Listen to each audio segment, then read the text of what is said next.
Hello বন্ধুরা, আপনার কি দাঁতের রং হলদেটে বা কালচে হয়ে গেছে, হাসতে ভয় পান, লজ্জা করে? তাহলে আজকের ভিডিওটি শুধুমাত্র আপনার জন্য।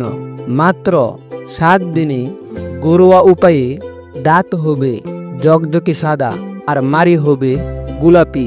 ভিডিওটি স্ক্রিপ্ট না করে শেষ পর্যন্ত দেখুন, কারণ আজকে আমরা শেয়ার করব এমন এক জাদুকরী উপায় যা আপনি ঘরেই করতে পারবেন, কোনো ব্যয় ছাড়াই। দাঁত কালো বা হলদে হওয়ার মূল কারণগুলো কি জানেন? অতিরিক্ত চা বা কফি পান করা, 2 ধূমপান করা, 3 দাঁতের ঠিকমতো যত্ন না নেওয়া, নিয়মিত ব্রাশ না করা, 4 বেশি মিষ্টি খাওয়া, 5 মুখের ভিতর ব্যাকটেরিয়া জমে থাকা। এখন আসি 2 থেকে 7 দিনের মধ্যে দাঁত সাদা ও মাড়ি গোলাপি করতে কি কি উপকরণ দরকার হবে। 1 বেকিং সোডা আধা চামচ, 2 লেবুর রস কয়েক ফোঁটা, 3 নারকেল তেল 1 চামচ, 4 একটি ছোট ব্রাশ বা তুলা। এই উপকরণগুলো দরকার হবে। এবার আসি প্রস্তুত প্রণালীতে। কিভাবে প্রস্তুত করবেন। 1 বেকিং সোডার সঙ্গে লেবুর রস মিশিয়ে পেস্ট তৈরি করুন।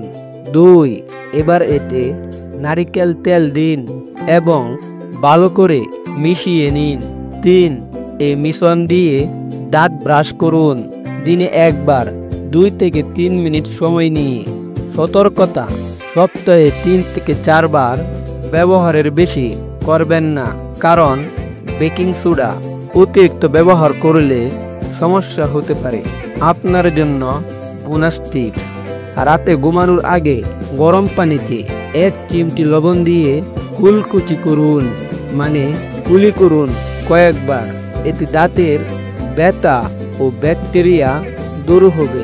তো বন্ধুরা, দাঁত মানুষের সৌন্দর্যের প্রতি 7 দিনের এই সহজ নিয়ম মেনে চললে আপনি নিজেই পরিবর্তন দেখতে পাবেন। নিচে কমেন্টে জানিয়ে দিন আপনি এই পদ্ধতিটি ব্যবহার করে কি ফলাফল পেলেন। ভিডিওটি ভালো লাগলে লাইক দিন আর সাবস্ক্রাইব করতে ভুলবেন না।